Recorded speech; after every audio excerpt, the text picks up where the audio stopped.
ஆதியே துணை.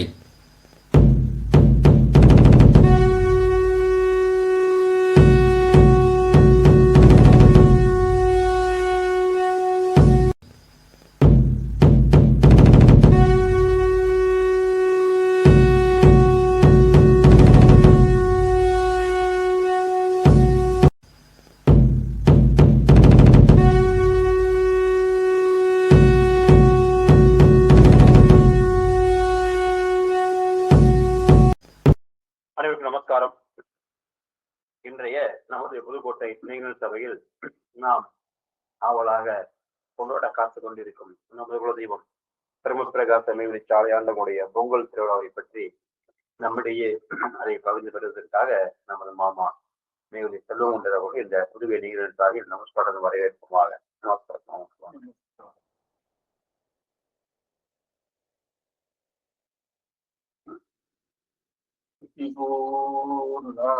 மெய்யாக மெய்யாக உங்களுடைய காலம் கிடைக்கின்ற சர்வம் மூலம்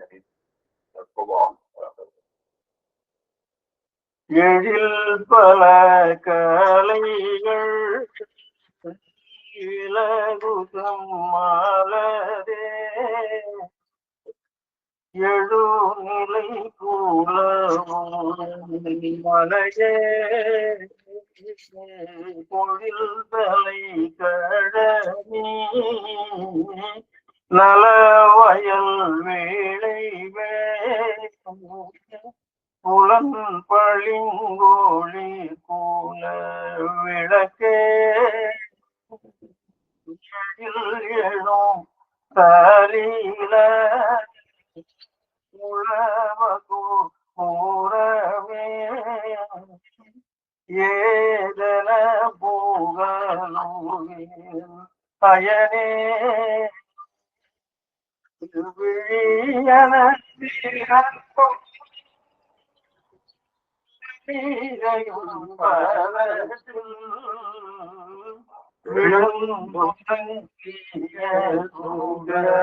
விளைவே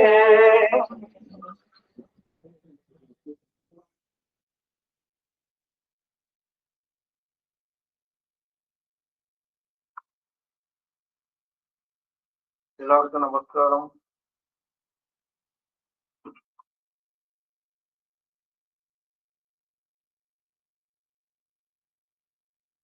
நம்ம முக்தி பிறகு பேசுவதனால நம்மளுடைய கவனத்தை முக்தி பிறகு கொண்டு அவசர விஷயங்கள் பேசி நம்ம சந்திக்க போவோம்.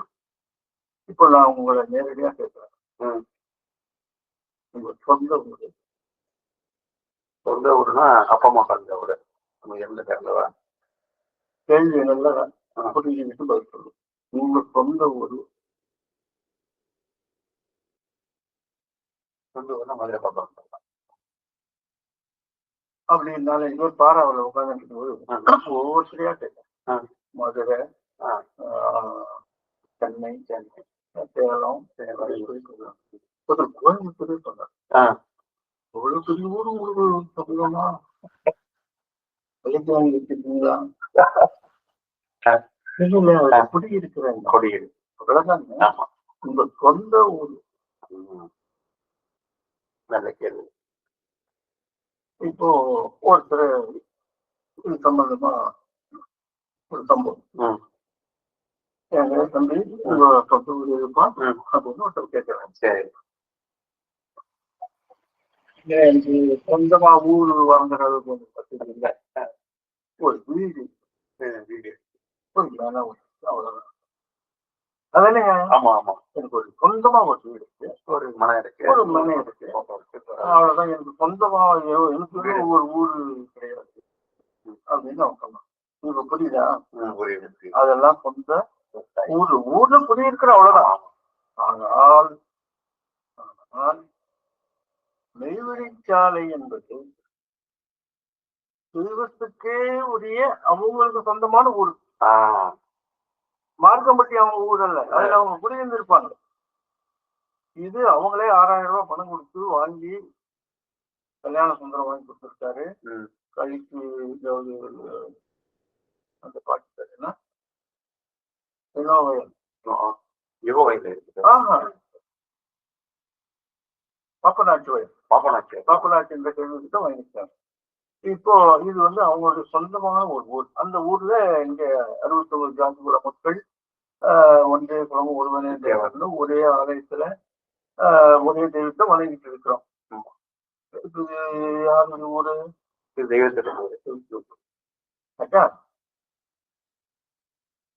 இந்த ஊர்ல இப்போ ஏற்கனவே கார்த்திகை தீப திருவிழா நடந்து முடிஞ்சது. இனி பொங்கல் திருவிழாவை எதிர்நோக்கி கொண்டிருக்கிறோம். இந்த திருவிழாவுக்கு இந்த ஊருக்கு வாங்க வாங்க அப்படின்னு மக்களை அழைக்கிறதுக்கு சில ஏற்பாடுகள் செய்யணும். இந்த ஊருக்கு அமைச்சு வச்சிருக்காங்க. அது மாதிரி என்னென்ன வகையில மக்களை அழைக்கிறாங்க சொல்லுங்க.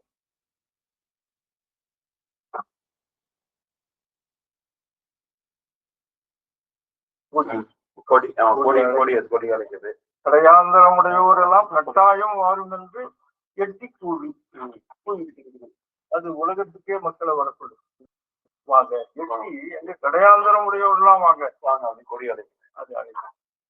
அது மீடியாக்கள் மணி அடிக்கிறாங்க. வாங்கன்னு தானே அதுக்கு அர்த்தம். இப்போ மிட் நைட்ல தொடர்ந்து மணி அடிக்கிறாங்கன்னு வச்சுக்கோங்க. இன்னொரு சைடுல ஒரு அசம்பாவம் முக்கியமான விஷயம் எல்லாரும் ஓடி வர்றாங்க. அழைக்கிறது தானே மணி அடிச்சா அழைக்கிறது தானே.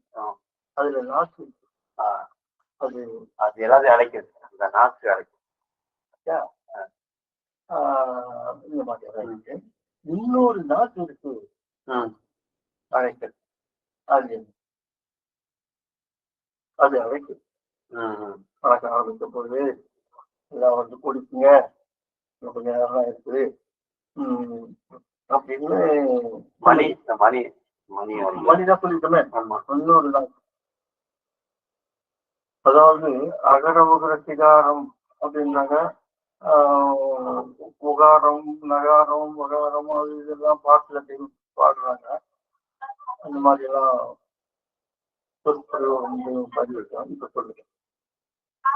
ஒண்ணு மக்களை அழைக்குது.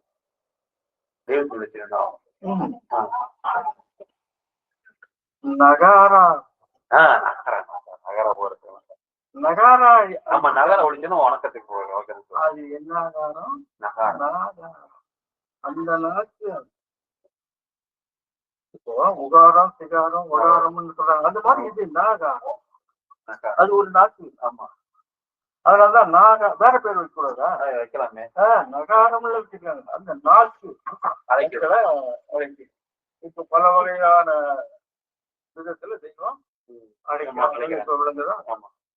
இந்த ஊருக்கு ஊரான ஊர் உயிர் பயிர் அப்படின்னு சொல்லி பேர் வச்சிருக்காங்க. ஆமா. கரும்பு பயிர் ஊர் உயிர் பயிர். ஆமா. அதோட கூட இந்த ஊர்ல இப்போ திருவிழா திருவிழா எதிர்ப்பு இருக்கிறோம். ஒரு பழமொழி கூட சொல்லுவாங்க. தை பிறந்தால் வழி பிறக்கும். அது தை பிறந்தால் வழி பிறக்கும்னு சொல்றதை விட தை பிறந்தால் மெய் பிறக்கும்னு இருக்கணும். அந்த பழமொழி தை பிறந்தால் மெய் பிறக்கும்னு இங்க நம்மளை பொறுத்த வரைக்கும் தை நாளைக்கு பிறக்க போதுதான் மெய் இன்னைக்கே பிறந்தது. அவதார திருநாள் மெய் தானே. மெய் தானே பிறந்தது. ஆமா. ஆக தை மெய் எதுக்குமான சரியா வரும். வழி என்பது வரல. ஆக இந்த பொங்கல் திருவிழாவுக்கு 4 நாள் திருவிழா. அவதார திருநாள் தெய்வம் அவதாரம் பண்ண நாள். மறுநாள் பொங்கல், அப்புறம் மாட்டு பொங்கல், அது செல்வ பொங்கல் இருக்கும். ஆமா. அப்புறம் கடன் பொங்கல். இப்படி 4 நாள் திருவிழா ஆயிரக்கணக்கான மக்கள் கூடி பொங்கல் வச்சு சிறப்பா நம்ம இந்த திருவிழாவை கொண்டாட எதிர்ப்பு இருக்கிறோம். இந்த மெய்வழியை நம்ம நல்லபடியா புரிஞ்சுக்கணும் அப்படின்னா ஒரு 2 சொல்லுல புரிஞ்சுக்கலாம். 4 எழுத்து ஒரு சொல்லு, 3 எழுத்து ஒரு சொல்லு.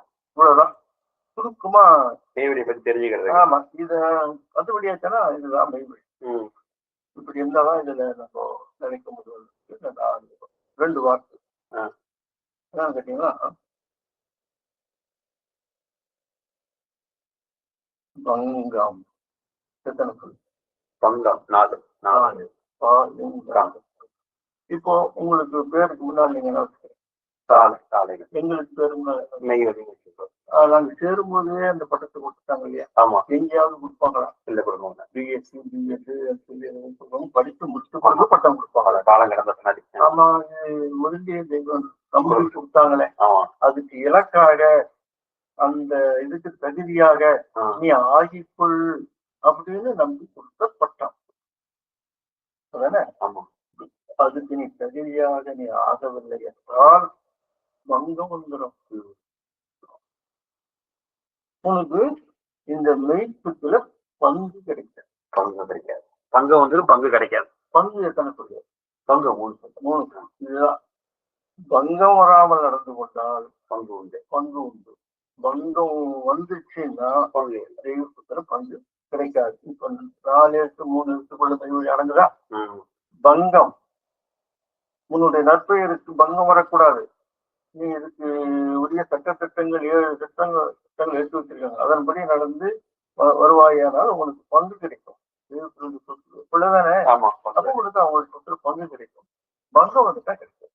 இதாங்க பங்கம்.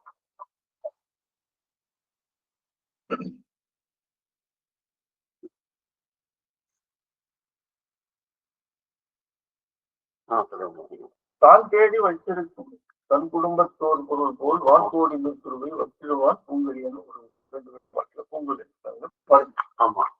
என்ன அதுக்கு அர்த்தம்?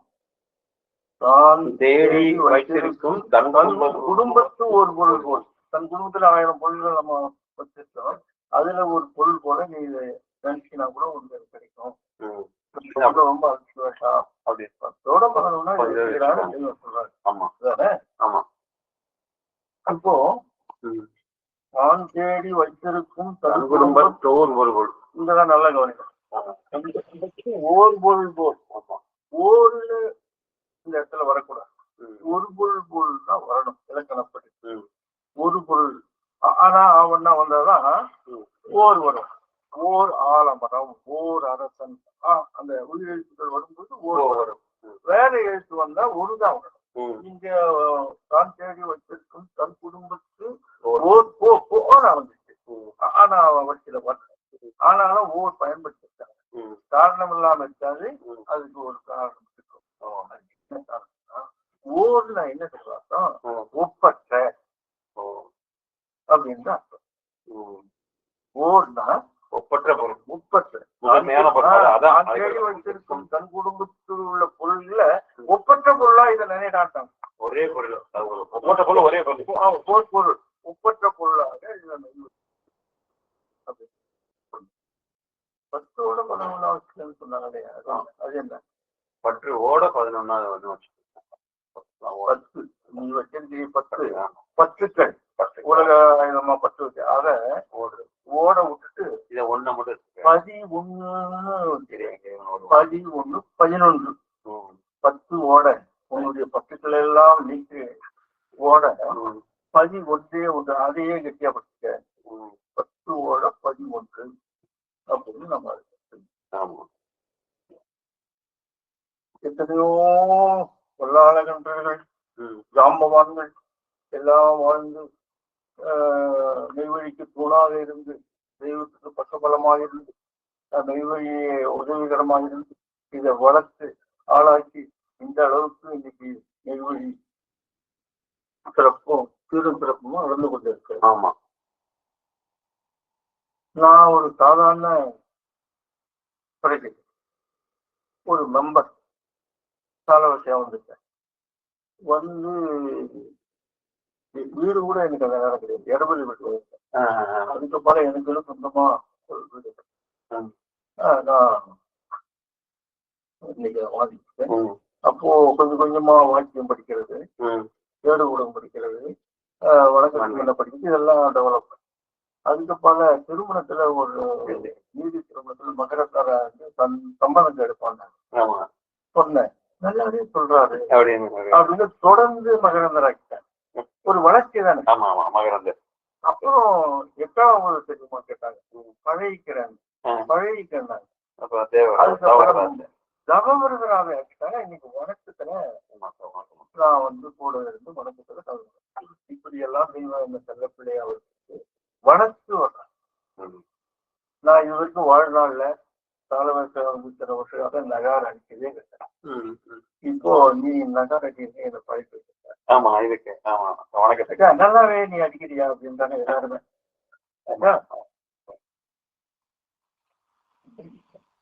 இப்போ ஒரு சம்பவம் மெய்வழி சண்டிகேஸ்வர ஆரம்பம்னு ஆமா மருத்துவர் தலைவர்கிட்ட இருக்காரு. அவருடைய விடுதி சின்ன விடுதி. அதுல ஒரு பக்கம் சமையல், ஒரு பக்கம் மருந்துகள் இருக்கிற இடம், ஒரு பக்கம் நூல். இவ்வளவுதான். அது கொஞ்சம் எளிமையா வாழ்ந்து இருக்காரு. இவருதான் திருமாளிகாமலுக்கு தேவதாந்தர் மாதிரி இவர்தான் எடுத்துன்னு போவாரா பெருமாளிகாமல். அந்த மாதிரி எல்லாம் வந்து உரிமையா இருக்கு. அவரு எளிமையா வாழ்ந்து எளிமையா சிம்பிளா வாழ்ந்து திடீர்னு கிட்டப்பட்டு 100 ரூபாய் காணிக்க வச்சு என்ன பண்ற, என்ன செய்யற, எதுக்கு இது, ஏன் எங்கடா காணிக்க வைக்கிற அப்படின்னு கேட்டேன். தெய்வமே எனக்கு யார் 40 கொண்டாட போறாங்க, நானே 40 கொண்டாடிக்கிறேன். எனக்கு நானே 40 கொண்டாடு. என்னடா சொல்ற, 40 நீயே கொண்டாடு. ஆமா யாரும் கொண்டாட மாட்டாங்க, நான் ஏன் கொண்டாடு. சரிதான் சரி உதவி. ஆமா அவர் 40 அந்த 40 நாள் பெண்ணிக்கே இருந்திருக்காங்க. 40வது நாள் சகோதரர்கிட்ட அடக்கமாயிடுவேன், எனக்கு அடுக்க விரிங்கன்னு சொன்னாங்க. இந்த தெய்வத்திட்ட போய் சொல்லியிருக்காங்க. வேற மாதிரி சொல்லியிருந்தோம். படுக்க விரியன்னு சொல்றாரு இவரு. அது உண்மையா இருக்கு. சரிடா அவன் சொல்றதான கரெக்ட். படுக்கதானா விரிக்கணும். வெளி உலகத்துல புலி வெட்டுறது நாம போய் அங்க சொல்லலாமா? போய் படுக்கிறாங்க. அது படுக்க விடியன்னு அப்பதான் அந்த படுக்க விடிய சொல்லு பிரயோகமாகி இருக்கு. அவர்தான் ஆரம்பிச்சு படுக்க விடிங்கன்னு அந்த முதல் அந்த சொல்லு சொன்னவர் சந்திகை ஆனந்தார். இப்போ இதை வந்து ஏற்கனவே வடலூர் வளரார் சொல்லிட்டார். நிச்சலும் பேர் ஆனந்த நித்திரை செய்கின்றேன். ஆனந்த நித்திரை செய்யணும்னா படுக்க விரிச்சிருந்தா நான் போய் ஆனந்த நித்திரை பண்ணணும். நான் ஆனந்த நித்திரை செய்ய போறேன் அப்படின்னு சொல்லிட்டு அவர் 4 வரியில பாத்துட்டு போயிட்டார். அவர் ஏற்கனவே ஆனந்த நித்திரை செய்யறது எப்ப படுக்கல் தான் செய்வோம். ஆமா அத வளராத ஏற்கனவே சொன்னாரு. இப்ப சண்டிகேஸ்வரன் இருக்கிறோம், எனக்கு படுக்க விடுங்க. சரியா 40 நாள் அவர் அடக்கமா இருக்காரு. பூக்கூடை தூக்குற மாதிரி எல்லா ஆனந்தங்களும் பாட்டு பாடி காலையில அடக்கப்பட்டு மிகப்பெரிய சம்பவமா இருக்கேன். தெய்வம் வந்து மேடையில உட்காந்து நேரம் மக்கள் பார்க்கும்போது நல்லா புதுசா ஒருத்தர் வந்திருக்கார். அவருக்கு சின்ன முகம் மட்டும் உயரமா உட்காந்துருக்காங்க. நாமளும் கொஞ்சம் உயரமா பார்க்க வரல. நம்மளாம் கடையில மணல்ல உட்காந்துருக்கோம். கேட்டார் அவர், தமிழ் நீங்க மட்டும் உயரமா உட்காந்துருக்கீங்க, நாங்க இங்க கீழே உட்காந்து என்ன காரணம், ஏன் உயரமா? அவங்க உடனே எரிந்து வந்து பக்கத்துல உட்காந்துருக்கோம். அர்த்தம் தெரிவிக்கணும்னு நான் உயரமா உட்காந்துருக்காங்க. அவருக்கு இறங்கி வந்து சொல்றாங்க, எல்லாருக்கும் பாருங்க தெரியுதுமேனு நான் உயரமா உட்காந்துருக்கேன். அதனால்தான் பக்கத்துலயே வந்து அது ஒரு சம்பவம்.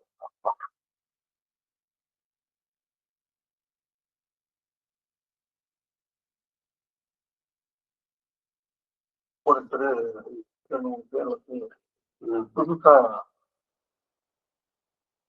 பார்வைக்கு யாரு பார்த்த முகமா தெரியல, பேசிக்கிறாங்க. நீங்க எந்த ஊர்ல இருந்து வரீங்க? நாங்க பழமுக்குடியில இருந்து போறோம். பழமுக்குடியில இருந்து வரீங்களா? அப்ப பக்கத்துல இருந்தேன். எவ்வளவு சொல்ல வரீங்க? 40 மைல் பழமுக்குடி. இந்த பஸ் அந்த பஸ் அத்தனை மைல் கூட இல்லையா? நாங்க எப்பவுமே பரமக்குடியில் தாங்க இருக்கிறோம் அப்படின்ட்டு. பரமனுடைய பரமன் குடி இருக்கிறோம்.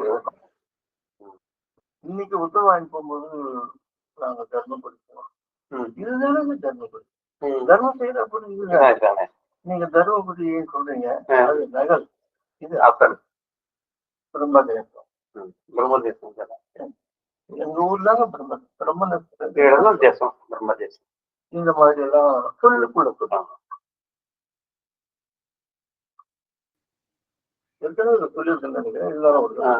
திருமணம் நீதி திருமணம் நடக்கும்போது மாங்கல்யத்தை எதுக்கு சுத்தி கொண்டு போனாங்க? ஒரு தாம்பாளத்துல தேங்காயில சுத்தி எதுக்காக தேங்காயில சுத்துறாங்க? ஒரு மாங்காயில சுத்தலாம், ஒரு வேற ஒரு பழத்துல சுத்தலாம், அன்னாசி பழத்துல சுத்தலாம். இந்த மாதிரி இல்லாம தேங்காயில சுத்த வேண்டிய காரணம். தேங்காயில 3 கண்ணு இருக்குன்னு அதனால என்ன? அதனால முக்கண். அதெல்லாம் திருமணத்துக்கும் முக்கண்ணுக்கு என்ன? தேங்காய் உள்ளுக்குள்ள உடைச்சு பார்த்தாதான் தண்ணி சொல்லு அது சொல்லுக்குள்ள ஒரு ரத்தம் இருக்கு. அப்படின்னா தேவன். காயினா காயம். தேவனுடைய காயமாக நீ ஆக வேணும். இறுதி திருவாயில நீ எப்படி ஆகணும்? குணமாக கூடாது. தேவனுடைய காயம் ஜீவ பிரயாணமாகி பிம்பமாகணும், அடக்கமாகணும். ஆக இது திருமணம் நகல். அசல் திருமணம் உனக்கு ஆகி ஜீவ பிரயாணமாகி அதுதானே திருமணம். அந்த திருமணம் உனக்கு தேவனாக இந்த காயம் அந்த ஸ்தூலம் ஆக வேணும் என்று சிம்பாலிக்கா சொல்றதுன்னா தேங்காயில மாங்கு சென்டிமெண்டா. இதெல்லாம் வேற இதுல எல்லாம் வைக்காத காரணம் இதுதான். சரி சரி.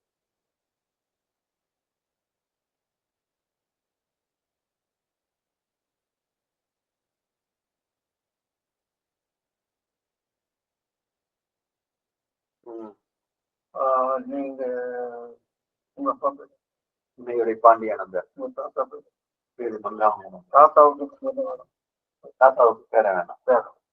பேரன் பேரன் அப்படின்னா தாத்தா பாட்டி பேரன் அப்படின்னு பேரன் தெரியல. சொல்லுங்க. அது பேரன் கிடையாது, பெயரன். அந்த பெயருக்குரியவனா நீ ஆகணுமா? தாத்தாவுடைய பேரை நீங்க எடுக்கணுமா? அப்பனுடைய சொத்துக்கு நீ பங்கு கேட்க முடியாது. தாத்தாவுடைய சொத்துக்கு ஆமா. அப்போ அவரு மாதிரி நீ இருக்கணும் இல்ல. அப்பதான் அந்த சொத்து உனக்கு கிடைக்கும். ஆக தாத்தா பேர் எடுக்கணும்ன்றதுதான் பெயரன்னு. பெயரன் தான் பேரனா மாதிரி. அது மருவி இருக்கிறது கீழே இல்லையா? அந்த மாதிரி பெயரன். பெயரன்னு சொல்றது நிலமா மருவி பெயரு உன் பேரு தான். இப்ப நாங்கெல்லாம் யாருடைய பேரன்? நீங்க எல்லாம் காத்தன் பணிய ஒரு நம்ம தனியமணிய ஒரு தனியமணிய என்னுடைய பெருமானுடைய பேரர்களாம் இதுல அவங்கதான் எங்களுக்கு தாத்தா. எங்களுக்கு பெரிய பாட்டன் தனியை தேடி பேரர்களாம். பெரியப்பா யாரு? பெரியப்பா நம்ம ராமலிங்க வடலூர் இதெல்லாம் தெரியுதுல்ல. ஆமா. இப்ப பெண்களுக்கு அச்சமணம் நாணம் பயிர் போட்டு 4 குணம் அவங்களுக்கு சொல்றாங்க. அவங்களுக்கு அபலை பெண் 30 ரூபா சொல்றாங்க. என்ன அபலை? அபலைன்னா பேதை பெண்ணுன்னா அபலை பெண்ணுன்னா அவங்களுக்கு அபலைன்னா என்ன சொல்றது? சொல்ல உடைக்கணும். கூட்டல் பலை. பலைன்னா பலம். ஆனா எதிர்கொள்ளும் பலம் இல்லாதவள் பலம் அவலம் அபலி. பெண்களுக்கு பொதுவாக பலம் இல்லைன்னு அது சொல்லியிருக்காரு. ஆண்களை விட பெண்களுக்கு பலம் கம்மி தானே பொதுவாக உலகத்தில். வலது கை விட எது பலம் இல்லை. அது மாதிரி ஆண்கள் பலம் உள்ளவர்கள், பெண்கள் பலம் இல்லை. அவளை எதிர்ப்பதும் பலம் இல்லாதவள் பலம் அபலை. அந்த சொல்லு சொல்.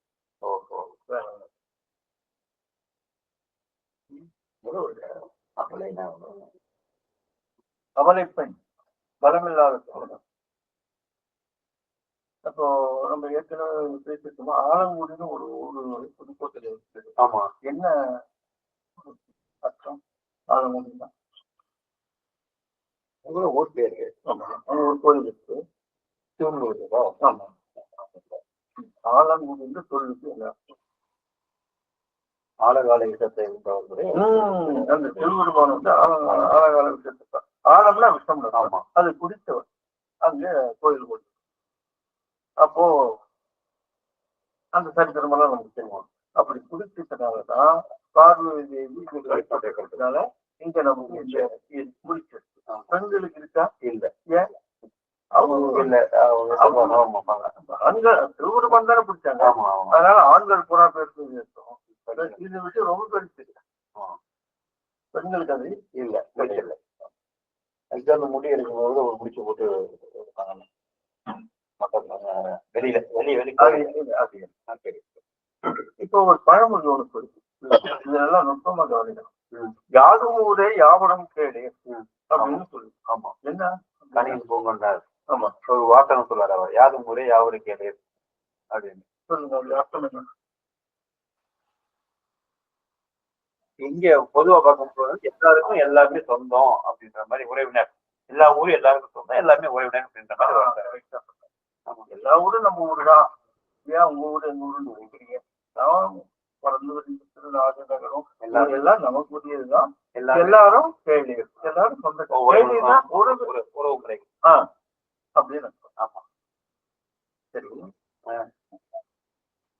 கேள்வின்னா என்ன? கேள்வினா உறவினர். கேள்விதான் வந்து கேக்குறதா? கேக்குறது. எல்லாரும் கேளுங்க அப்படின்ற சொல் பேச்சு எவன் கேட்கிறான்னா அவன் தான் உறவினர். இருந்திருக்காங்க. அதனாலதான் அந்த பேரை வச்சிருக்காரு அவரு. யாவரும் கேள்வினா எல்லாரும் உறவினர்கள் அப்படின்னா அந்த தாத்தாவுடைய பேரு பேச்ச பேரை கேட்கணும், உள்ள கேட்கணும், மனைவி கேட்கணும், மருமகள் கேட்கணும். அந்த மாதிரியான கட்டுக்கோப்பான ஒரு குடும்பம் அப்படி இருந்ததுனாலதான் பெரியவங்க சொல் பேச்சை கேட்கிறவன் யாரா இருந்தாலும் அவன் தான் உறவினர். அவன் இல்லைன்னா உறவினரே கிடையாது என்ற அர்த்தத்துல யாதும் ஊரே யாவரும் கேள்வி.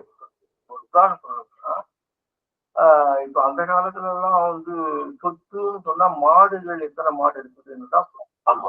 100 மாடு இருக்கு, 200 மாடு இருக்கு.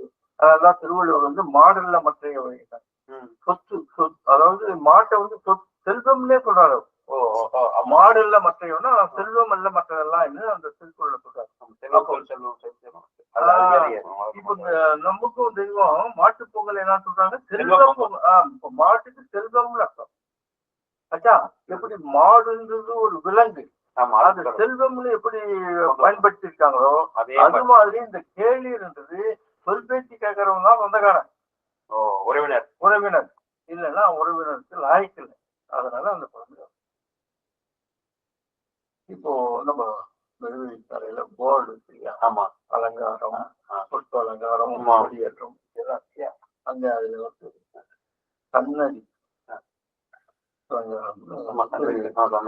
சன்னதியா சந்நிதியா?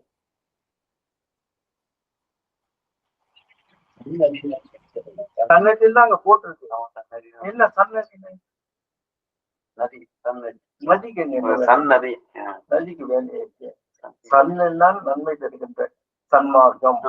சன்மார்க்கம் நன்மை தருகின்ற மார்க்கம். சன்னா நன்மை தருகின்ற.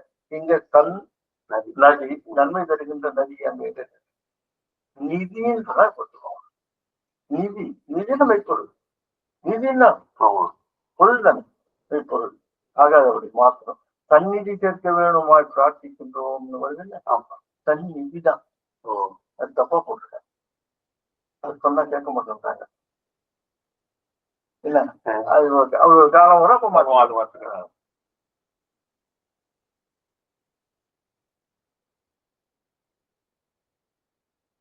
இப்போ மனுஷனுக்கு மட்டும்தான் வந்து செய்வாங்க.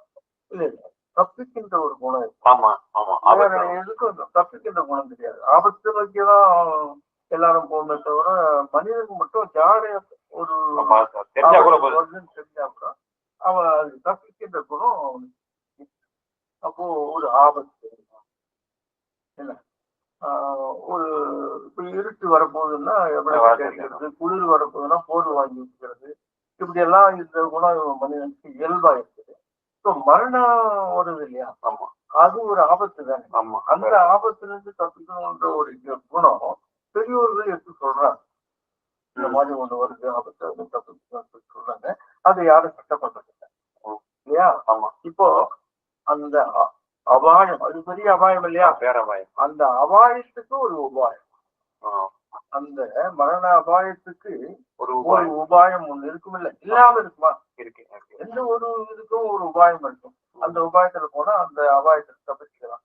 ஆபத்து என்னது? ஆபத்து.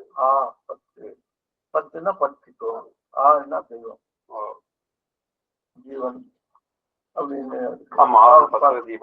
அவங்கள பத்திக்கோ, ஆபத்து வரும்போது அவங்களை பத்திங்கன்னா உனக்கு ஆபத்து வருகிறோம் அப்படின்றது ஆபத்து. அந்த சொல்லுக்குள்ளவே அந்த செயல் இருக்கு. பற்றிக்கொள், ஆபத்து.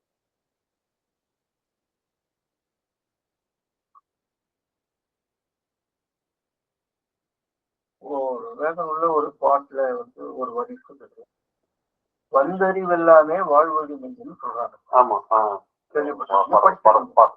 சொல்லுங்க, அதுக்கு அர்த்தம் சொல்லுங்க. அதுக்கு என்ன அர்த்தம் சொல்லுங்க, அது பொருள் சொல்லுங்க. வந்தறிவெல்லாமே வாழ்வது மெய்ன்னு சொல்றாங்களே, அது என்ன? அதுக்கு என்ன லயம் போடுறோம்? இந்த வரிக்கு மட்டும் சொன்னா போதும். வந்தறிவெல்லாமே வாழ்வது, வந்தறியல்லாவே வாழ்வது மெய். ஆமா, மெய் என்பது உண்மைன்னு அர்த்தம் எடுத்துக்கலாம். ஆமா, என்ன வாழ்வு, வாழ்வது, வாழ்வதுன்னா வாழ்வது, வாழ்வது. வந்தறினா வந்து சொன்ன வந்தறிவு எல்லாமே வாழ்வது, வந்து அறிவது எல்லாமே வாழ்வது. அதுதான் வந்து பார்த்து போறதில்லை. இல்ல, வந்து அறிவு, அறிந்து தெரிந்து புரிந்து இதை கை கொண்டவன் வாழ்வது. சும்மா ஒரு பக்கம் இருந்தா வந்து அறியணும், தெரியணும், புரியணும். என்ன புரிஞ்சு இதுக்கு நீ வந்து ஆகிக்கொள்ளணும். ஆனா உனக்கு வாழ்வது இல்லை, இல்லைன்னா தாழ்வது. ஆக வந்தறிவெல்லாமே கோடிக்கணக்கான ஆயிரக்கணக்கான பேர் வந்திருப்பாங்க இல்லையா. ஆக வந்து அறிந்தவர்கள் எத்தனை பேரும் வாழ்வது ஆசீர்வாதம். அறிந்து கொள்ளாம போயிட்டவன் பற்றி பேச்சு. தேங்காயா இருந்தா முளைக்கும், கொட்டாங்கச்சி இருந்தா முளைக்குமா? எத்தனையோ கொட்டாங்கச்சி வந்து பார்த்துட்டு போயிட்டு இருக்கோம், அதெல்லாம் முளைக்க. ஆக வந்தவர்கள் அத்தனை பேரும் அறிந்து கொண்டால், தெரிந்து கொண்டால், புரிந்து கொண்டால் வாழ்வது நிஜம், மெய் அப்படின்னு அந்த வழியில சொல்றாங்க.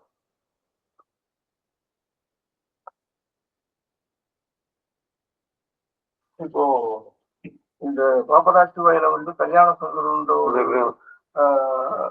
சத்தியமங்கலத்தினர் தான் இதை வாங்கி கொடுத்துருக்காரு. அவர் சத்தியமங்கலம் தெய்வத்துக்கு அனுசரணையா பற்று உள்ளவர். யாரோ அனந்தர்கள் அடியார்கள் வந்தாங்க, வந்து கூட்டிட்டு வந்து ஒரு வண்டி கட்டி அதில் ஏற்றி வந்ததெல்லாம் உண்டா, அப்படியெல்லாம் இருந்தவர். அப்படி கொஞ்ச காலம் இருந்து 10 வீடாயிரத்து 100 வீடாயி 1000 வீடாயிரத்து 700 வீடாயிரத்து டெவலப் ஆயிடுச்சு.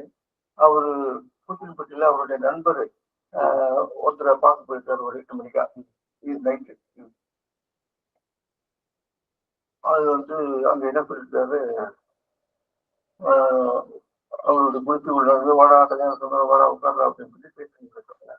ஏய், காடு நாடாக போகுதுடா, காடு நாடாக போகுதுடா, இங்க ஒரு பெரியவங்க வந்து தங்கி இருக்காங்கடா, இது வந்து பெரிய நகரம் ஆயிடும்டா, முள்ளுவெல்லாம் வச்சு நகரமாகவே உருவாக போகுது அப்படின்னு எனக்கு அவர் சொன்னாரு அப்படின்னு அந்த பெரியவர் என்கிட்ட சொன்னார். ஆச்சா, அப்படி இருக்கிற காலத்துல இன்னைக்கு அன்னைக்கு ஒரு 100 வீடு 200 வீடுன்னு மக்கள் பெருக்குமா வீடு கட்டி வர போக திருவிழா நடக்க கொடியேற்ற அப்படி இப்படிலாம் வளரும் போது அவர் ஆசைப்பட்டு நாமளும் இதுல ஒற்றா சேர்ந்துனா என்ன அப்படின்னு ஒரு எண்ணம் வந்திருக்கு. கல்யாண சுந்தரம் கேட்டுட்டார். தெய்வத்து முன்னாள் வந்து கையேந்தி என்னையும் இதை சேர்த்துங்களேன், நானும் இதை சேர்ந்துக்கிறேன் அப்படின்னு அவர் கேட்டுக்கிறேன். யதார்த்தமா கேட்கிறேன். தெய்வம் வேண்டாம், நீ இதை சேர்ந்துக்கிட்டேன்னா உனக்கு அந்த எதிர்ப்பு வரும். பங்கு மகாளி எல்லாம் நம்ம குலதெய்வத்தெல்லாம் விட்டுட்டு எங்கேயோ போய் ஒரு தொழுக்க மரத்துல சேர்ந்துட்டான் அப்படின்னு தான் நினைக்கிறாங்க. அது எதுக்கு தேவையா? நம்ம எதுக்கு அவன் வேற எங்க போயிட்டாங்க அப்படியெல்லாம் அவங்க விரோதமா நினைப்பாங்க. அதாவது பகையாளி ஆகிடுவாங்க. அதெல்லாம் உனக்கு தேவை. ஆனால் நீ ஒண்ணு சரி என் மீது பற்றாய் பக்தியாயிரு பயபக்தியாயிரு. அப்படி இருந்து வருகின்ற போது என் பிள்ளைங்களுக்கு நான் என்ன கொடுக்கறனோ அதை நான் உனக்கு கொடுக்குறேன். என் பிள்ளைங்களுக்கு நான் என்ன கொடுக்குறாங்க நமக்கு தெய்வம் அதை நான் உனக்கு வாரி வளர்க்கிறேன். அதை நீ என் மீது பயபக்தியாகிடு, கடைசி வரைக்கும் இரு. அப்படி இல்லையா என் பிள்ளைங்களுக்கு நான் என்ன கொடுக்கணும் அதை நான் உனக்கு கொடுக்குறேன்.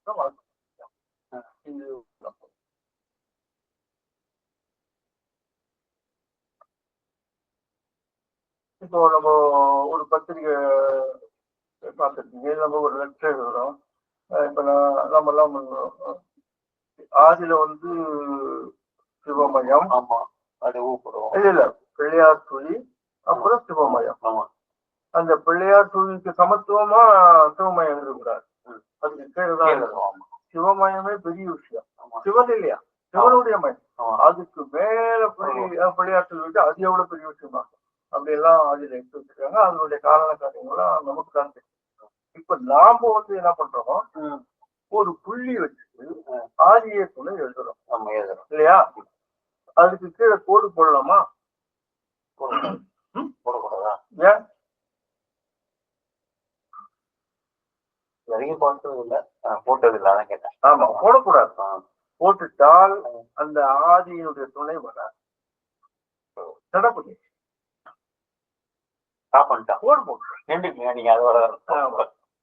ஆக இது தெரியாது ரொம்ப. ஆதிய துணை எழுதி ஒரு கோல் போடக்கூடாது. ஆக ஆதிய துணை எழுதி அதுக்கப்புறம் விஷயங்களை எழுத ஆரம்பிக்கணும். அவ்வளவுதான்.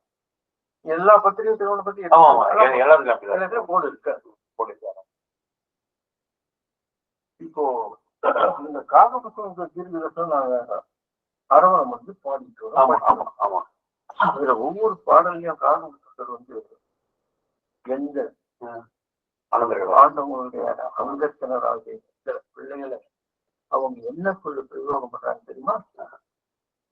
வேற எந்த சொல்லும் எல்லா பாட்டியுமே நான் பார்த்தேன். எங்கெங்கெல்லாம் எங்களை குறிப்பிடுறாங்களோ அங்கெல்லாம் அவங்க என்ன சொல்றாங்க? தவச்சினர்கள் அந்த சொல்லு பிரயோகம் எங்களை வந்து சொல்லும் போது இந்த சொல்லு பிரயோகம் தான் நாங்கதான் தவச்சினர்கள். அதுக்கு தகுதியா நாங்க இருக்கணுமா? கண்டிப்பா இருக்கணும் இல்லையா? அந்த சொல்லு அவ்வளவு மேன்மையா எங்களை வந்து தவத்தினர்கள் ஆண்ட ஒழிப்புல இல்லையா அப்படின்னு அவங்க மகுடம் சொல்றாங்க. அப்படின்னு எனக்கு ஆச்சரியமா போச்சு. ஒரு இடத்துலாம் சொல்றாங்கன்னு பார்த்தா அங்கங்க எங்கெங்கெல்லாம் எங்களை குறிப்பிடுறாங்களோ அதெல்லாம் தவத்தினர்கள் காகப்பட்டது.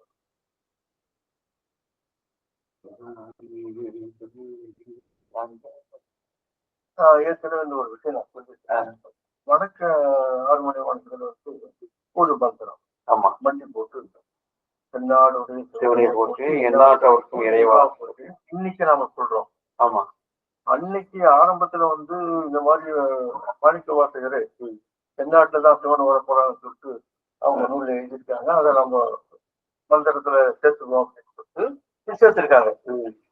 அப்போ தென்னாடுடைய சிவனே போச்சு அப்படின்னுதான் அதுல இருப்பாரு.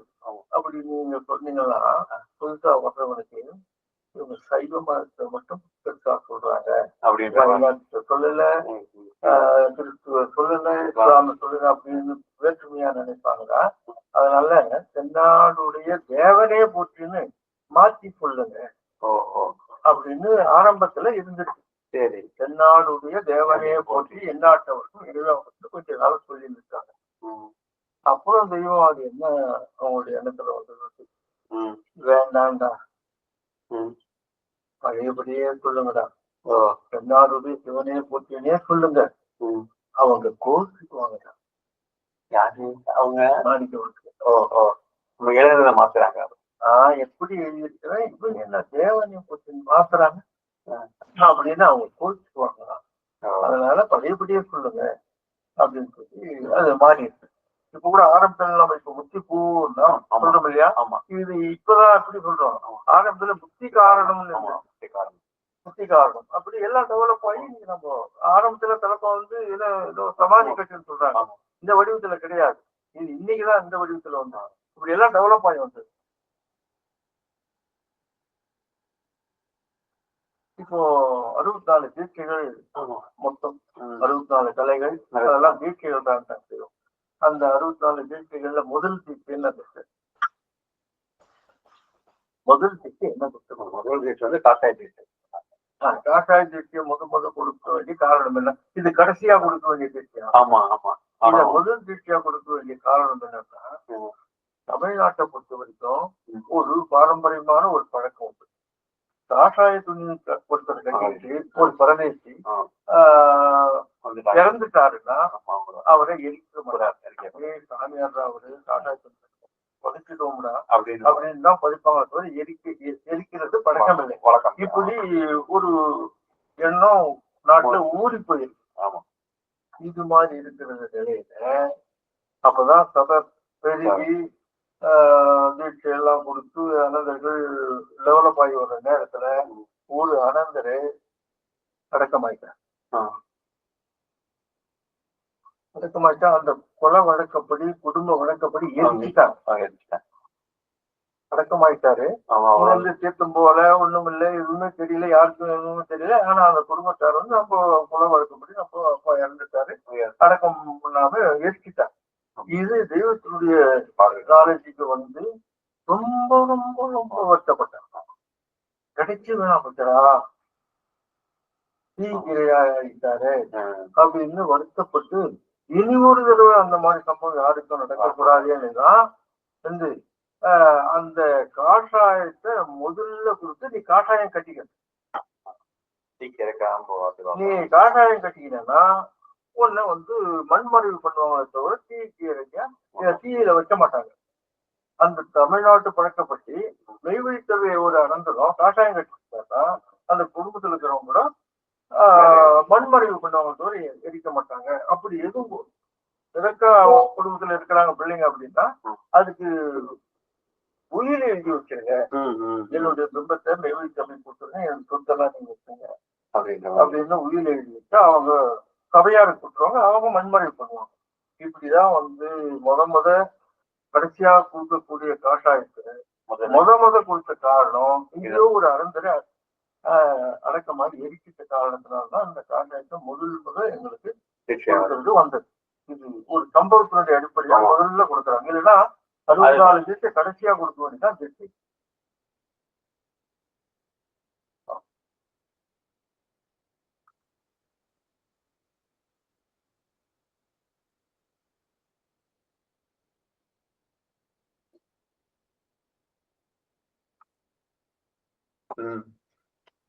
இப்போ இவ்வளவுதான் நாங்க சுத்தி தேர்வு இருக்கோம்.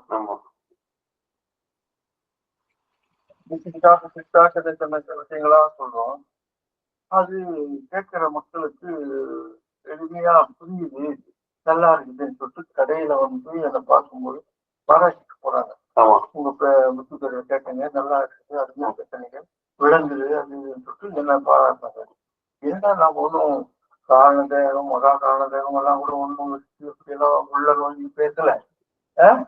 இதோ அப்பப்போ ஒரு வார்த்தைகளையாவது இது போய் பேசுறதுக்கு பாராட்டுகள் நான் நினைக்கிறேன். இப்போ நான் மக்கா இருக்கலாம், நான் வந்து ஒரு மக்கு அப்படின்னு யாரும் ஒத்துக்கிற மாட்டாங்களா? ஒத்துக்க மாட்டாங்களா? நான் ஒத்துக்கிறேன். நான் ஒரு மக்கு. எப்ப நான் மக்கு ஆகும் தெரியுமா? எப்ப மக்கு ஆகும் தெரியுமா? ஒரு வாடகை வீட்டுல இருக்காரு, மனைவி சொல்றேன், நமக்குன்னு ஒரு மனம் வாங்கி வீடு கட்டிக்கிறாங்க, ஒரு வாடகையே கொள்ளுது, நமக்குன்னு ஒரு வீடு கட்டிக்குவோம், ஒரு பிளாட் வாங்குவோம் அப்படின்னு மனைவி சொல்றான். நமக்குன்னு ஒரு வீடு. இந்த நல்ல சொல்ல கவனிக்கணும். நமக்கு நமக்கு இப்போ மெய்வழி வந்து தான் நமக்கு கடைசியில நமக்குன்னு ஒரு சொத்து அது ஒண்ணுதான். ஆமா, மெய்வழி மட்டும். நமக்குன்னு ஒரு சொத்து சம்பாதிக்கிறது இருந்தா எல்லாமே அழிந்து போற சொத்து. இது ஒண்ணுதான் அழியாத சொத்து. ஆக நமக்குன்னு தேடிக்கிற சொத்து மெய்வழி ஒண்ணுதான். இந்த மெய்வழி சொத்தை நான் தவற விட்டுட்டேன்னா நான் நமக்கென்று தேடி வைத்திருக்கின்ற இந்த சொத்தை இதுக்கு லாயக்கெல்லாம் போய் தகுதி இல்லாதவெல்லாம் போய் என்ன பங்கம் விளைவிக்கும்படியா நான் நடந்து கொண்டேனே ஆனால் நான் யாராயிடுவேன்? நான் மக்கள். நமக்கு உரிய சொத்தை தவற விட்டுட்டேன்னா நான் மக்கள். அவன் ஆக மாட்டேன். ஆக நான் மக்கள் ஆகக்கூடாது. நமக்கு இந்த சொத்தை நமக்கு நாமே வச்சுக்கணும் அப்படின்னா அதை காபந்து பண்ணி வச்சுருந்ததோட அதை கைத்தோட விட்டுருந்தா நான் மக்கள். அந்த சொல்லுக்குள்ள விளையாட்டு சொல் விளையாட்டு தான் குடும்பத்தோர் ஒரு போல் வைத்திருவான் கூடிய. இப்போ அங்கமதில் முதலாய் பொருள் எங்கன்னு ஒரு பாடல் பாடிட்டோம். நிறைய கேஜா அதுல எத்தனை எங்கே வருது?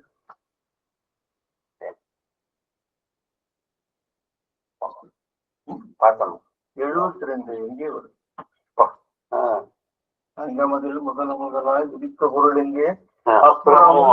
நினைத்த தலைமை எழுதுறாங்க இல்லையா? 72 எங்கே கேட்கறாங்க.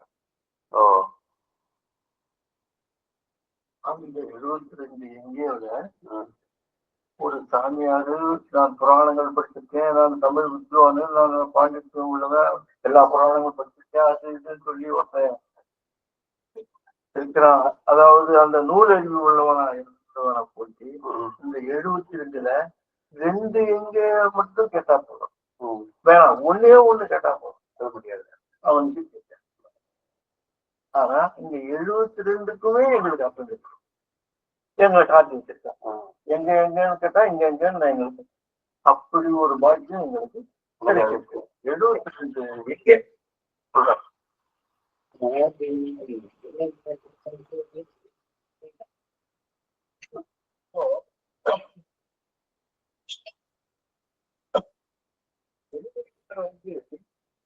ஒன்னும் பெரியவர்கள் வந்து வஞ்சகமா போகல, எல்லா அறிவிப்புலாம் போயிருக்காங்க.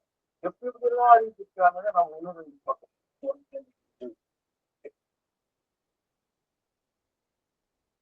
திருவள்ளுவர் சொல்றாரு, கற்றதனால் நீ படிச்சு என்ன பாப்பீங்க, நற்றான சூழல்ல ஆளல அப்படின்னா என்ன படிச்சு என்ன அவர் கேட்கிறாரு, சொல்லித்தாரா இல்லையா? அப்போ உடனே நற்றாள் காட்டக்கூடிய எங்க இருக்காங்கன்னு தேடணுமா வேண்டாமா? அவர் சொல்லாத போனாரா? 7 புல்லுக்குள்ள ஒரு 7 கடலை திருவள்ளுவர். 7 புல்லுதான், மேல 4 சொல்லு, 7 சொல்லுக்குள்ள பெரிய ரகசியத்தை அவங்க சொல்றாங்க. கற்றதனால் ஆய பயனென்கொள், நீ படித்ததுனால என்ன பிரயோஜனம்? நற்றாள் தோட, நற்றாளை நீ கண்டு தொடவில்லை என்றால் என்ன பிரயோஜனம்? அதனால முதல்ல சொல்லும் போது அறிவோம் நற்றாள்கள் குருவாழ்க குருவே துணைன்னு வாத்தியார் சொல்லி கொடுத்தாரு. ஆரம்பத்திலேயே படிக்கிறதே வந்து அந்த நற்றாளை தொழுவதற்காகத்தான் படிக்கிற. ஏறு ஓட்டி விவசாயம் பண்ண இல்லை, துணி நெசவ இல்லை, உணவு தயார் பண்ண இல்லை, உணவு உறைவிட ஒரு மனுஷன் ஒரு கட்டி வீடு கட்டிக்கலாம், அதுக்கெல்லாம் என்ஜினியரிங் எல்லாம் தேவை. உணவு உறைவிட 3த்துக்குமே கல்வி தேவையில்லையே. அப்ப எதுக்கு கல்வினா இந்த நற்றாளை தொழுவதற்கு தான் கல்வின்னு முதல்லயே அறிவோம் நற்றாள்கள்னு சொன்னாங்க. ஆக அப்படியெல்லாம் சொல்லியிருக்கும் போது நீ ஏன் நற்றாளை தொடர்ன்னு திருவள்ளுவர் கேட்கிறார். பஞ்சகம் இல்லாம கேட்டிருக்காரு. இத நாமளும் வாத்தியாருங்க சொல்ல நாங்க படிச்சிருக்கோம். அந்த பாதையில நம்ம போகணும். வள்ளலார் கேட்கிறாரு, வையகத்தீர் வானகத்தீர் பற்றகத்தீர் உமது வாழ்க்கையெல்லாம் வாழ்க்கையை நம்ம மதித்து மயங்காது. மெய்யகத்தே உறும் மெய்யகத்தே உறும் மரணவாதனையை தவிர்த்த வாழ்க்கை எதே வாழ்க்கை. வாழ்க்கைக்கு டெபரேஷன் சொல்றாரு, இதுதான்பா வாழ்க்கை. இந்த மரணவாதியை தவிர்க்கின்ற மெய்யகத்தை ஒரு மரணவாதியை தவிர்த்த வாழ்க்கை எதே வாழ்க்கை. செய்கத்தே வளஞான சித்துபுரந்தனிலே சித்தாடல் புரிகின்றார். எண்ணம் இதுதானே. அப்படி ஒரு பெரியவங்க வந்திருக்காங்க, அவங்க சித்தாடல் புரிஞ்சுக்கிட்டு இருக்காங்க. அவங்க கிட்ட போனீங்கன்னாக்கா இந்த மெய் அழியாமை ஆக்கும் அப்படின்னு அவங்க சொல்லுவாங்க. என் மார்க்கம் இறப்பொழிக்கும் சன்மார்க்கம் தானேன்னு பலரும் மற்றறிவோம் எனச்சிறிது தாழ்ந்திருப்போம் மரணம் எனும் பெரும்பாலும் வந்து அன்றோ சற்றுமதையினுமால் தடுக்க முடியாது. எற்றி நின்று தடுக்க வல்லார் எவ்வுலகில் எவருமில்லை கண்டீர். பற்றிய பற்று அனைத்தனையும் பற்றறிவுக்கு அருள் அம்பலப்பற்றிய பற்றுவினோம் என்றும் இரவீர் என்ன. இப்படி எல்லாம் வளராறு வஞ்சகம் இல்லாம மரணத்திலிருந்து தப்பிக்கிறதுக்கு வாழ்க்கை இதுதான் வாழ்க்கைன்னு டெபரேஷன் கொடுத்து எழுதிட்டாங்க, அருட்பா படிச்சிருக்காங்க. ஆனா இந்த பாதைக்கு வரவில்லை. சன்மார்க்க சங்கம்னு சொல்லிட்டு இருக்காங்க. ஆனா இந்த அவர் சொன்ன பாதையில யாருமே வரணும். இப்ப நடராஜர் பத்துன்னு சொல்லிட்டு 10 பாட்டு இருக்கு. ஆமா, அதுல வந்து இதுதான் சொல்றாங்க. அதுல என்ன சொல்றாங்கன்னா, தாயார் இருந்தன்ன தந்தையும் இருந்தன்ன தன்பிறவி உறவு கோடி தனமலை குவித்தன்ன கனபெயர் எடுக்கன்ன தாரணியை ஆண்டு வந்த சித்துவள கட்டன்ன நித்தமும் விரதங்கள் செய்தன்ன நதியெல்லாம் ஓயாழு மூழ்கினும் என்ன பலன் வருகின்ற யமன் ஓலை ஒன்றை கண்டு தடுக்க உதவும் மோதிலாம் கேட்டார். ஒரே ஒரு ஓலை, அது தடுக்குமா? இதெல்லாம் யார் மீது உன் மனம் இருந்தாலும் உன் கடைக்கண் பார்வை அதுபோதும் ஈசனே சிவகாமி நேசனே தில்லைவாழ் ஜகராஜனே நடராஜர் பண்ணு அவரும் சொல்லியிருக்காரு. இதே செயல நம்ம தெய்வம் நமக்கு என்ன செயல் நடத்துறாங்களோ அதே அவரும் சொல்றாரு. அப்ப வருகின்ற யமன் ஓலையை தடுக்கிறதுக்கு இதெல்லாம் நீங்க சம்பாதிச்சு வச்சுக்கிறீங்க, அப்பா அம்மா அதெல்லாம் எதுவுமே உதவாது, அதுக்கு உதவி போய் பார்த்து அது அவரும் சொல்றாரு. சொல்றாரா இல்லையா? தெய்வம் நம்ம நூல் என்ன சொல்றாங்க, எவபயத்தை எவ்வாழ்வும் வாழ்வாங்க, எவபயத்தை கடந்திடும் எவ்வாழ்வும் வாழ்வாங்க. இதுதான் ஒரு 4 வழியில நான் சொல்றாரு. இந்த விஷயத்தை தான் அழகா 4 வழி. தொண்டாள பணம் தேடும் துறையாள உலகால சூழ்ந்த கால பெண்டாள தெரிகின்ற கைமலத்தே உயிரை பிடிக்க நாளை தண்டாள கூட்டு வருங்கால் அதற்கு எது புரிவி அப்படின்னு சொல்லி தெய்வத்தை போய் பத்துங்க பிண்டதனால் எண்ணி அவருடைய தொண்டு ஆள கருதுமினோ என்றும் நிறைவேறேன். அவங்களோட தொண்டு ஆள கருதுமினோ, ஆண்டவர் வருவாரு, அவங்களோட தொண்டு ஆள கருதுமினோ என்றும் நிறைவேறேன் அவரு 4 வழியில் சொல்றாரு. ஆக ஆண்ட பின்னர் குழாவுகிறேன் என்றார். அதுல அவங்கள ஒண்ணு ஆண்ட பிறகு உலகில் நீர் குழாவுகிறேன் அப்படின்னு அவர் சொல்றார். அவர் சொன்னாரா? சிவவாக்கியர் கட்டங்களை சுற்றி வந்து மனமுணர்ந்து சொல்லும் மந்திரம் ஏதடா கட்டங்களும் பேசுமோ சுட்ட சட்டி தட்டுவோம் கரித்துவை அறியுமோ நாதன் உள்ளிருக்கையில்னு அவர் முடிச்சுட்டார். அவரும் சொல்லியிருக்காருல்ல, நீ வந்து நட்டங்கள்ல போய் வணங்கினா ஒரு பிரயோஜனம் இல்ல, நாதன் உங்களுக்குள்ள இருக்கிறாரு, அதை வணங்கு. அதை யாரு காட்டி வைப்பாங்கன்னு அவங்கள தேடு, அவங்க சைனாவில் இருந்தாலும் அவங்கள தேடி ஓடு அப்படின்னு தான் சிவவாக்கியம். இப்ப எல்லா பெரியவர்களும் இதை வஞ்சகம் இல்லாம சொல்லி இருக்கிறாங்க. ஆமா, நிறைய சொல்லியிருக்காங்க. ஆனாலும் மக்கள் வந்து அதை அதுதான் வளர அழகா சொல்றாரு. உலகமகப்பட்ட பராக்கினால் விலகி ஏமாந்து விடாமல், உலகமகப்பட்ட பராக்கினால் விலகி ஏமாந்து விடாமல் அவங்கள போயிட்டு வணங்குங்க.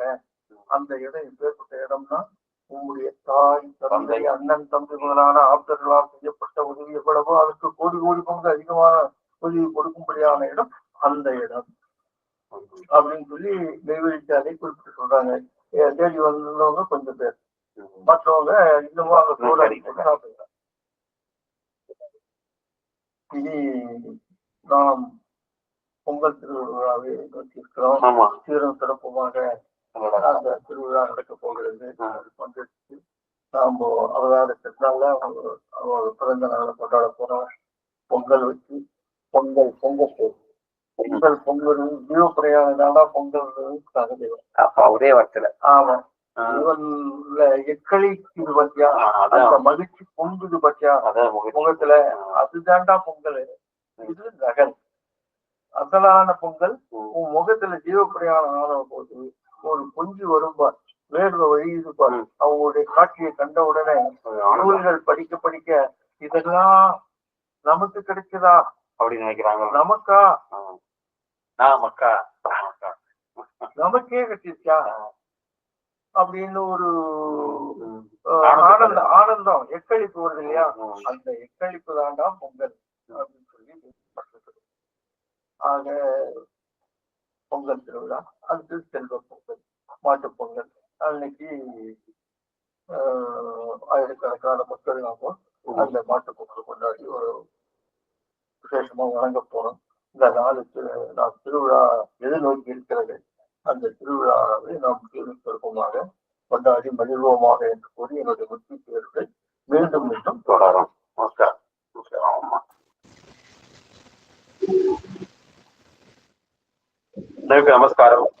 நாம இதுவரைக்கும் மாமா நமக்கு பல்வேறு இடங்கள்ல இருந்து ஜனரஞ்சனமாக ஒவ்வொரு கருத்துக்களா நமக்கு எடுத்து கூறினாங்க. அதுல நமக்கு ரொம்ப முக்கியமா என்றது வந்து அந்த படுக்கை விரிப்புன்றத வாசகம் நமக்கு எப்படி யார் மூலியமா வந்துன்றத மாமா அதை எடுத்து காட்டினாங்க. அது தெய்வம் இருக்கும்போது அந்த படுக்கை விரிப்பு வந்து மாமா சண்டிகேஸ்வரர் வந்து அந்த அந்த சொல் பிரயோகம் பண்ணாத இது வரைக்கும் நாம தொடர்ந்துட்டு வரோம். அப்ப அந்த ஆனந்த கழிப்பு எக்களிப்பு இருக்கிறது தான் வந்து அப்படின்றத நிறைய எடுத்து காட்டினாங்க.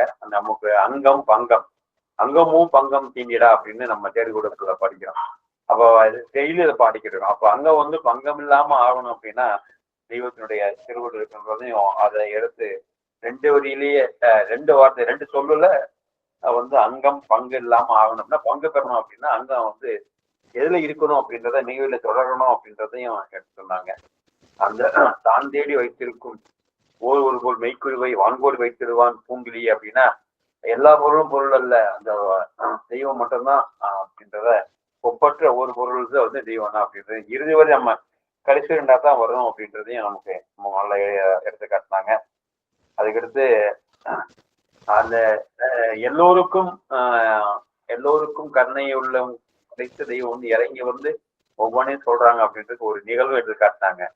கீழே இருந்து மேல இருந்து ஆசனத்திலிருந்து இறங்கி வந்து நான் ஏன் மேல மேல இருந்து சொல்லிக்கலாம், அது கீழே வந்து அதை வந்து அவங்களுக்கு சொல்லிட்டு கேட்க முடியாது எவ்வளவு இதா சொல்றாங்க அப்படின்றதையும் நம்ம இதை பத்தி பார்த்தோம். 2வது நம்ம நீதி திருமணம் அப்போ நடக்கும்போது தேங்காயில எல்லாம் வெளியே எங்க நடந்தாலும் சரி தேங்காயில தான் வந்து அந்த திருமணங்களுக்கு சுத்தி அதுக்கு ஆசீர்வாதத்துக்கு போவோம். தேங்காயில ஏன் கட்டுறாங்க அப்படின்றது அதனுடைய விளக்கமும் ரொம்ப அருமையா இருந்துச்சு. அதாவது அந்த தேவனுடைய காயம் வந்து காயம் தேவனுடைய காயம் அந்த வந்து காயம் இல்லாம அந்த காயத்தை வந்து தேவனாக மாற்றணும். அப்படி அதுக்குத்தான் வந்து நம்ம வந்து இது பண்ணோம். அதான் நம்ம வந்து 40 நாள்ல கூட வந்து அந்த ஆன்மீக உரிமை காட்சியில கூட நம்ம இது பண்றோம். அது வந்து ஜீவன் வந்து 2 இருந்து தெய்வத்தோட கலக்குது அப்படின்றத நம்ம மீண்டும் அதை வந்து நம்ம வந்து இது பண்றது காயமே இது பொய்யடா. அந்த காயம்னாக்கா அந்த தேகம் அந்த தேகம் தேவனுடைய அப்படின்னு பாக்குறோம். தபத்தினோர் அப்புறம் தென்னாவுடைய சிவனை போட்டுட்டு அதை இன்னும் பண்றோம். அந்த 22 எங்கேயும் வந்து இங்க தெரிஞ்சிருக்கவங்க வந்து எல்லாருமே அந்த அனந்தர்களுக்கு தான் அது தெரியணும் பத்தி நம்ம காசாய தீட்சை தான் முதல் தீட்சையாக கடைசியா கொடுக்கறது. முதல் தீட்சை கொடுக்காம தெய்வம் வந்து அந்த காரியத்தை வந்து நடத்துறாங்க அப்படின்றத நம்ம தெரிஞ்சுட்டோம்.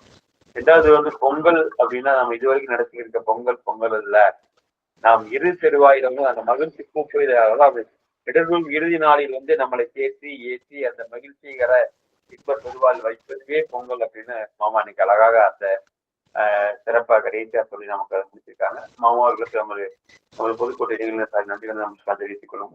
மீண்டும் நம்முடைய சபை வந்து அடுத்த வாரம் இன்னும் நடந்து கூட நம்ம வழக்கம் போல சும்மா அந்த பொங்கல் திருவிழாவை பற்றி இன்னும் ஒரு 4 வாரங்கள் நம்ம பேச இருக்கிறோம். அனைவருக்கு நமஸ்காரம்.